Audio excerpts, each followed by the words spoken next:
Good morning and welcome to the best real estate podcast you're going to find. And I'm super excited to be here with you today. My name is Kim Hayden and I am the host of today's show. I'm excited to introduce a lovely gal from the warm state of Arizona. She is going to be chatting with us. Her name's Jenn Beadles. She's the founder and CEO of Agents Invest, and she is passionate about helping real estate agents close more deals while working less hours. When Jennifer discovered the power of working with investors, she soon earned enough to take control of her time and began investing in real estate herself. Through 15 years of experience, Jennifer has honed in on the craft of finding deals and working with investors, and is now providing agents with the tools they need to scale up and build their wealth. Jennifer has sold over 250 million in real estate, with over 215 closed referral transactions in 2021 alone. Welcome, Jennifer. Wow, those are some impressive numbers. Oh, thank you so much, Kim. I'm thrilled to be here with you today. Amazing. And you look lovely. I love that golden glow. You can tell Jennifer is in Phoenix. Is that correct? Yes, yeah, I Phoenix? recently I just relocated to Phoenix. I'm originally from Seattle. Oh, and you already have a tan. That's impressive. So, Yes, yes. Jennifer, seeing me, how long would it take for me to get a tan in Arizona? That's a reason alone to move to Yes, come Arizona. visit. Yes. So, no, seriously, have you seen yourself like healthier glow since moving to the sunny state, or? Oh, absolutely. I mean, every day we're outside in the pool and enjoying all the sunny days for sure. Awesome, awesome.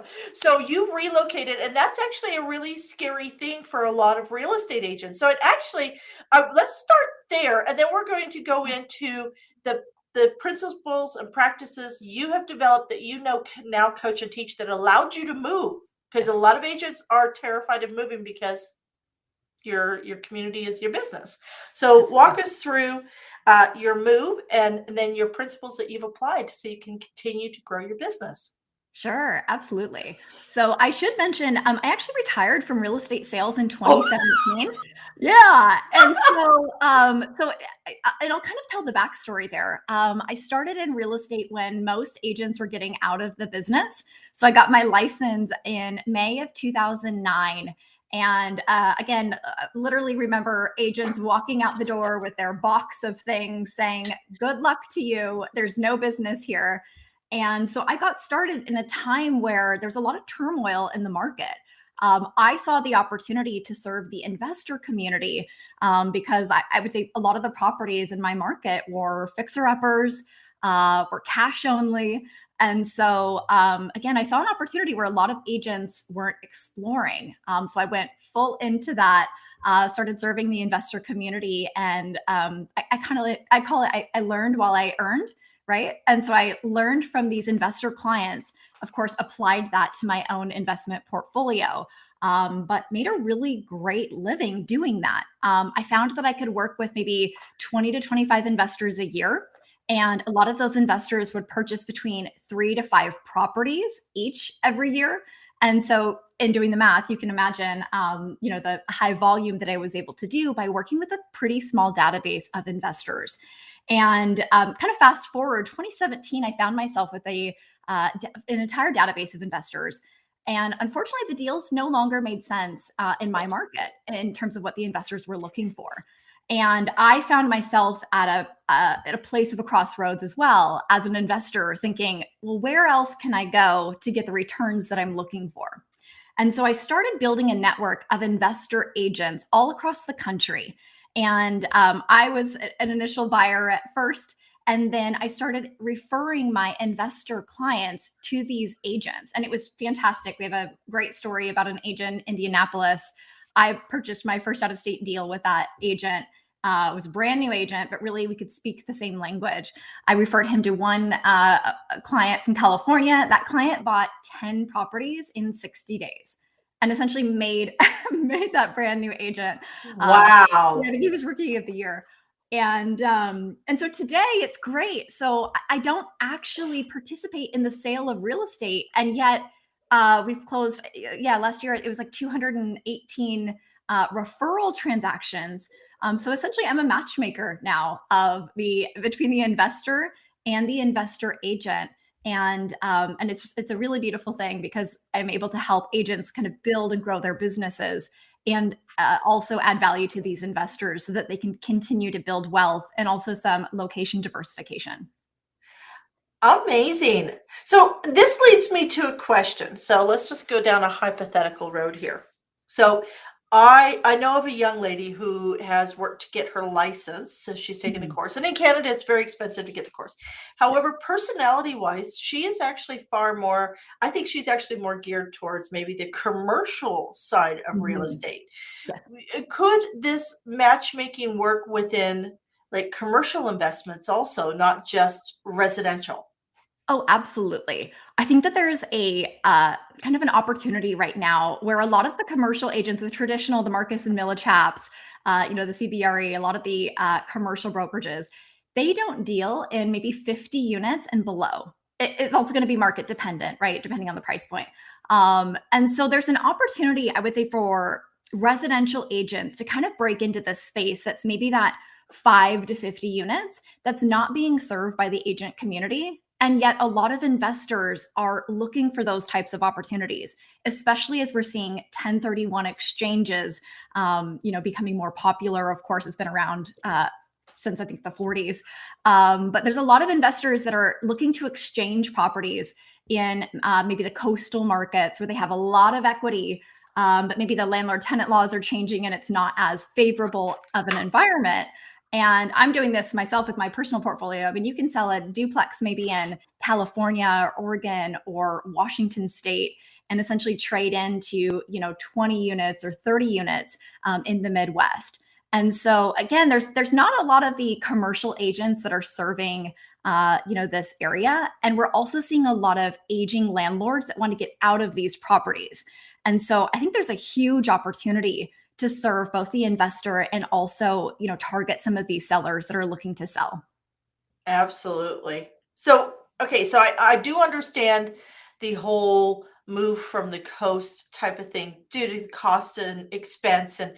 and they've had some upheaval over the last 5 6 years politically. So I do understand that. It is going to be very interesting watching how when we look at politics and such, the Mhm. shift in some of these states because we're seeing coasters. So when you look at the Yes. coast, east and west, they tend to be more one way, whereas you look at the Mhm. Midwest.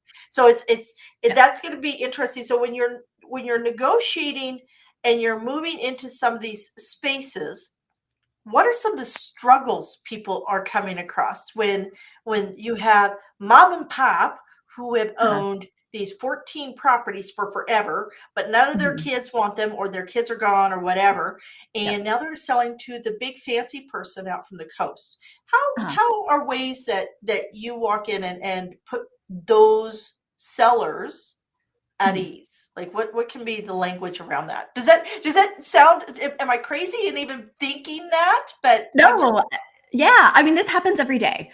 And so I would say that the sellers are essentially looking to get out, right? And so they're, essentially wanting to retire from being a landlord and, they're looking to sell these properties. Maybe some of the challenges that the agent faces and the investor faces is a lot of times the owners don't have very clear financials. And so it can be a challenge to get a professional rent roll and what we call a trailing 12 months of profit and loss statements from these sellers. And so, essentially, we can underwrite deals just based on a rent roll and some pro forma numbers. And so that's pretty easy to do. But essentially, I would say the conversation and the opportunity again for the agents is to start reaching out to some of those sellers. Certainly, creating a farm and or doing direct mail, obviously some networking. I think every single agent should host their own monthly meetup. That's a big kind of pillar to the training and the content that I teach. And so we host two meetups a month, one in Seattle and then one in where I'm at in Scottsdale. And we get a lot of those sellers that come to those meetups. And they're kind of trying to figure out how to potentially exit these properties in a way that maybe is not disruptive to the tenants as well. A lot of the self managers that we find do have relationships with these tenants. And so it can be a bit of a struggle for them. And so again, I think the opportunity is to serve those seller clients. There's a lot of opportunities even for them to get into a 1031 and do what's called a DST, meaning they can essentially defer the tax, but not have the burden of buying another property and operating that, because that's why they want to get out most of the time. And so I think what we're talking about here, Kim, is really having agents kind of consider what other tools they can put in their tool belt that would have them potentially stand out from every other agent. You know, there's over 2 million agents in the United States. 1.897 or something like that as to Excellent. last account. It's crazy. Yeah. And So it's, growing and yeah, growing every day. yeah. And so Which, we're seeing this trend of a lot of millennials that are living in these high cost of living areas, potentially not buying a home, but investing in other areas. And it's really interesting. I wouldn't say any other time, you know, I've been doing this for 15 years, but I've not seen you know, this trend that's growing so aggressively of these younger people wanting to essentially invest in real estate and, you know, kind of have this plan B for retirement, while also, again, not necessarily buying in the areas that they're living. They might be working in tech. well, Um, and I think the pandemic has shifted the way we think about where we live and work. And Absolutely. with Starlink coming online and getting more prolific every Mhm. day, in 24 months, you're going to be able to, work for a company in San Francisco and be in the middle of the ocean, right? Absolutely. So, Mhm. so in that kind of thought, what do you think about? So if you go to Kansas, I'm originally from Kansas, and my brother-in-law owns like 19 properties, and he's been in this game Mhm. for a while and such. So, Mhm. but when I look at some little itty bitty towns in the middle of Kansas, right? And some of these small towns have airports from way Oh, back yeah. when, and then the towns went through huge recessions and never rebounded, but they have Mhm. infrastructure. Yes. And you can go in and buy a house cash Mhm. outright for like $12,000, Mm, right? mhm. Mhm. So, what are your thoughts as somebody who's been in this industry for over a decade? Let's do a little bit of forecasting. I'm not going to hold you, and nobody out there is allowed to hold Jen to anything here. But let's do a in a alternate universe or perfect Mhm. world. This is what could happen to these little forgotten towns throughout the Mhm. Midwest. Tell me Mhm. what you see there, and if you were talking to somebody who is investing long term. Oh, absolutely. So that trend has been in play for the last 24 months. So Tennessee, high net inward population migration. We're seeing a lot of people moving to these states that are also non-income tax, right? So Tennessee's a non-income tax state, Texas as well, Florida, right? Those are Arizona, where I'm at, the top, kind of inward population migration states. I tend to draw a 1 hour radius around the larger cities, the Nashville, the Austin, even Houston, right? We're seeing a lot of kind of push into the suburbs as well. So I think we want to be careful about maybe the small towns where they have declining population, where there's maybe lack of job opportunities, right? Wages have not been increasing. That means it's a little bit more of a risky play, in my opinion. There could be some money made on these $12,000 houses. I don't know what rents might be, but for most investors, I like that 1 hour radius surrounding these large cities and finding these opportunities where we see population increases. So Clarksville, Tennessee is about 45 minutes north of Nashville. I'm sorry, northwest of Nashville. And it's had a 50% population increase over the last like 15 years. And so those are the kind of markets, those are the kind of opportunities that I'm seeing in the marketplace. And it's really interesting, though. I don't know that the local realtor population knows that. They just see the population, growing and thinking, great, this growth is fantastic. But I would love to see more residential agents say, I want to serve some investor clients and essentially put my market on the map and potentially close more business in their local market by maybe changing their language and conversation around the opportunities.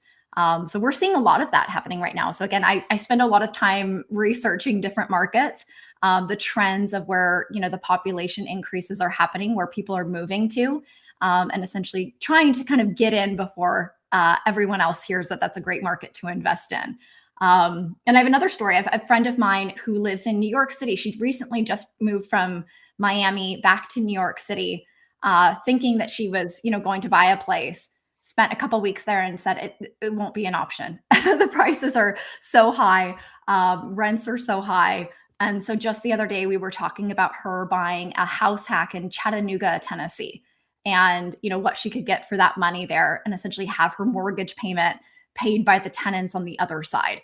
So we're seeing a lot of those kind of trends at play. You just used the term house hack. What is that? Yes. So there's a couple of different ways that people or buyers can house hack. Way number one, so I call that the live-in flip.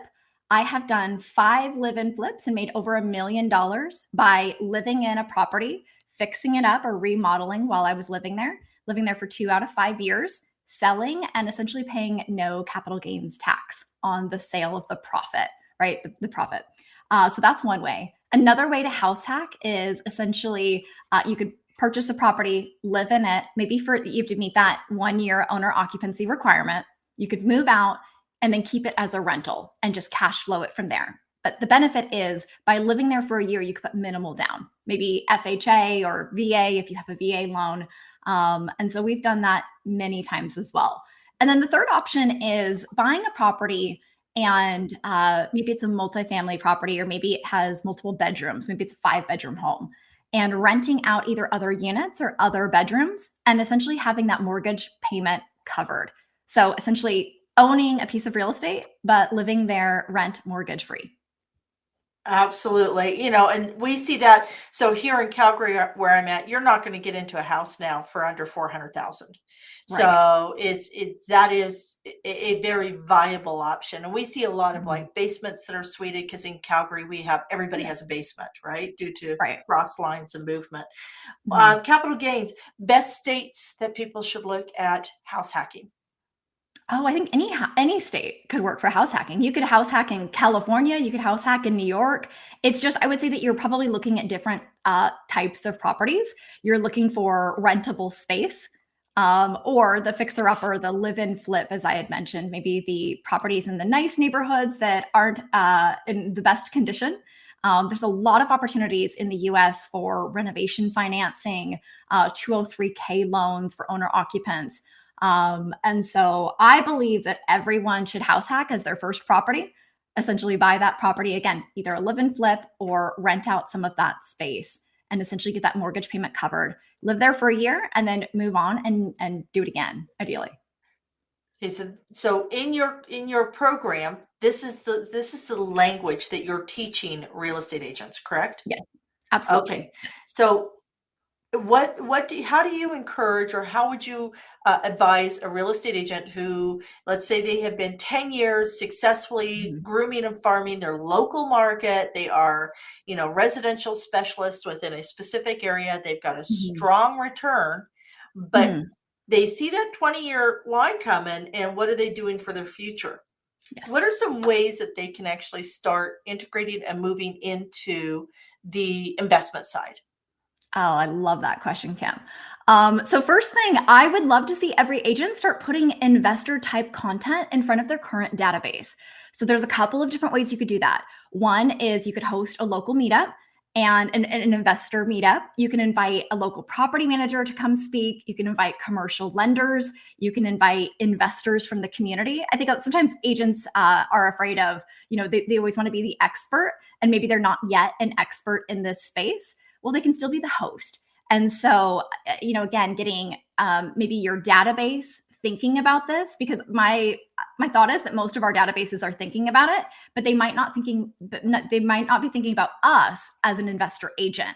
And so, start putting some content out in front of your current database, and essentially get into their minds while they're thinking about that right now. You can also host virtually. So for some areas that maybe aren't allowing in-person meetups, then host a monthly webinar series. And again, invite commercial bankers. You can invite CPAs, attorneys, property managers, contractors. There's a lot of different topics that you can bring speakers in to talk about that. Number two would be to start pitching some multifamily listings or rental property listings to your current database. Again, showing them a path of building wealth through real estate investing, and see who raises their hand. Again, I have a feeling that there's a lot of investors currently living in these agents' database. They just haven't really had those conversations. And then I think the next thing is I would love to challenge every agent to buy at least one investment property every year. And that's how I got started. And it completely changed everything for me. Again, I was a lot of times learning from my investor clients what they were charging for rent, how they use their leases, the property managers that they were working with, the contractors. And so just by buying one investment property a year, it doesn't have to be a large property. It could be one single family home. It could be, a multifamily property if you have those in your market and the numbers make sense. But the one property a year, it really snowballs and it can add up. And so for somebody that's maybe looking to get out, like me, I didn't, when I got into real estate sales, I had no intention of being a lifer, because Kim, as you know, being an agent and operating in sales, it could be 24/7. Yeah, it is. Absolutely. That's what I said. I want to travel now, so I've retired. I've retired. So I Right. had to, and you know what, to be honest, Jennifer, nobody had actually really talked to me about this. So I think a Yeah. lot of real estate agents are really good at creating community. They're really Mhm. good at, I always joke that I'm an accidental real estate agent, because I hosted events, I created opportunities, Mhm. I supported the local scouts, I created moms and Mhm. tots groups.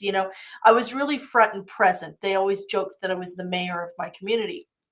And in knowing this, I still didn't have the full understanding of investment and how money moved. Mhm. I just Right. knew how to sell the property. Right. So I find it fascinating that you're talking about this at such a Mhm. young age, because Mhm. I raised my children in this business, right? So all Mhm. they have Mhm. seen is the hustle hard. Yes. So yeah, I agree with you that it is,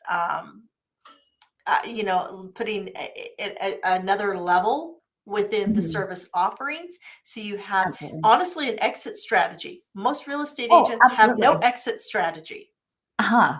And really that was the only reason why I was able to retire after only selling real estate for 7 years, was because my rental portfolio today pays all of our living expenses.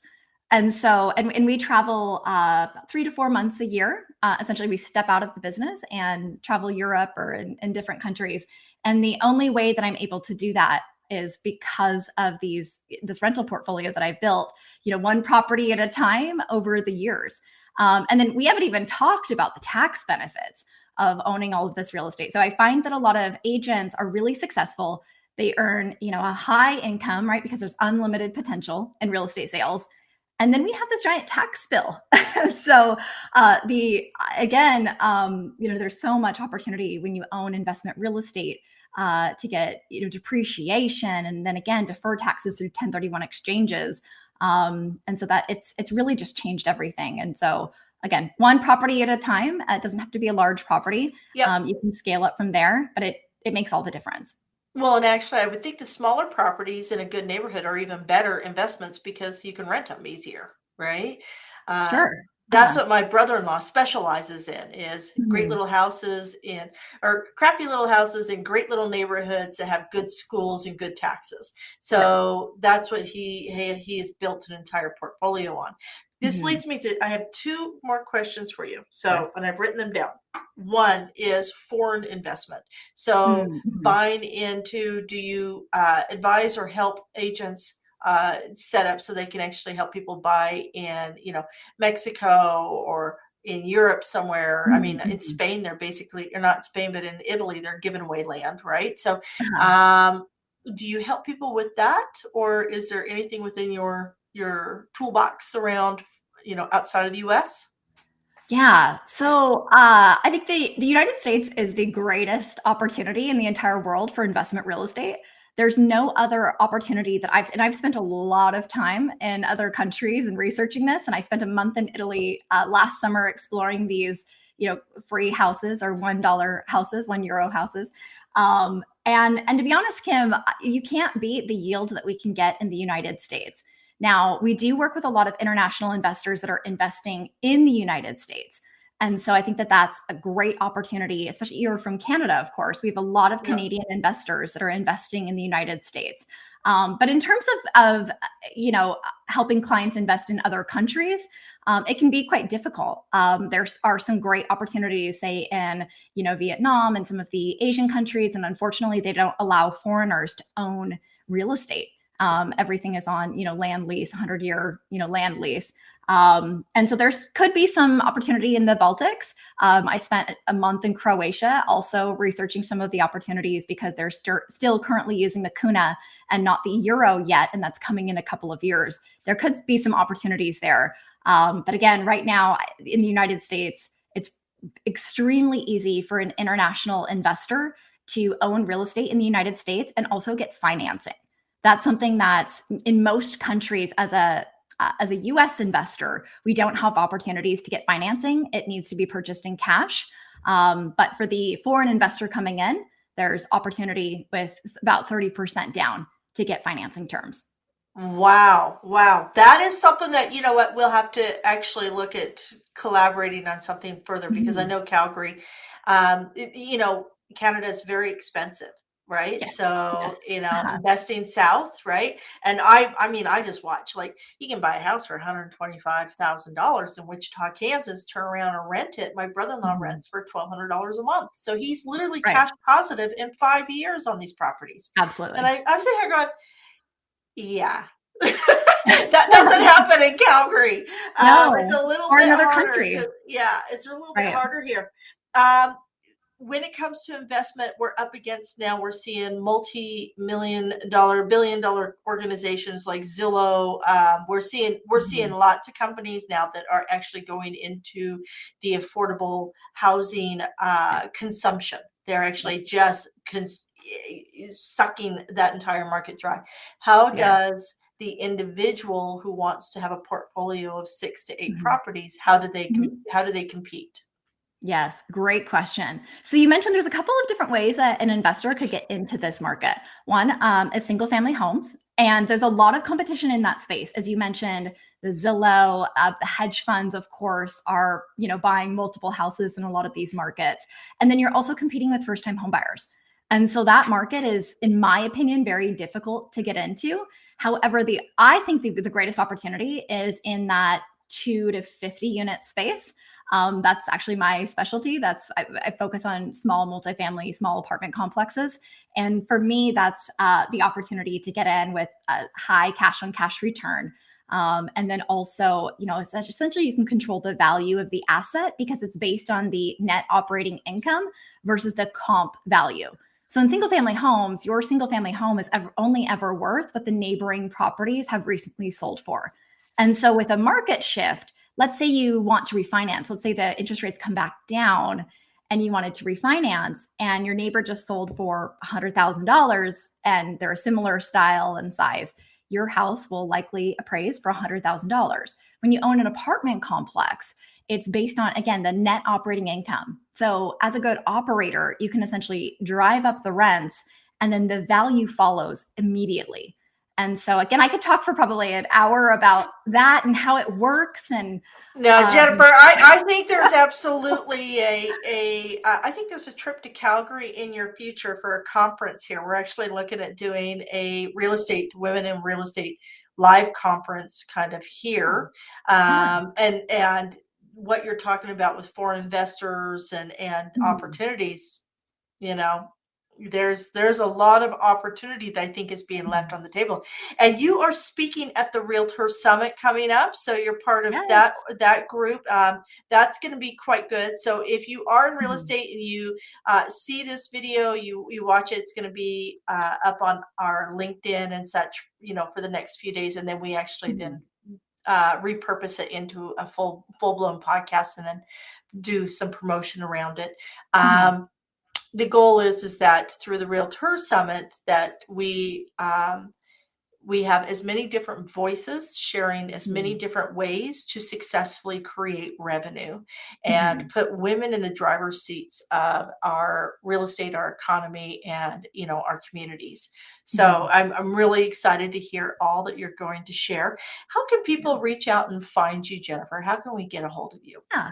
Yeah. So our website is agentsinvest.com. And you can also email me, Jennifer at agentsinvest.com. Amazing, amazing. Okay, folks. So until next time, next Thursday, I'm here every Thursday, 9 a.m. Mountain Standard Time. We're talking real estate, and we're moving this into the best real estate podcast you'll be able to find, and getting amazing voices like Jennifer to come in and tell us how as real estate agents we can operate a little bit better, and B, how as real estate agents we can actually guide our clients better. That's the big one. Are you a leader? Can you actually help your clients become and grow the wealth they deserve? So, again, until next time, I'm Kim Hayden. Be sure you like, subscribe, share, and comment. And we'll see you on the flip side.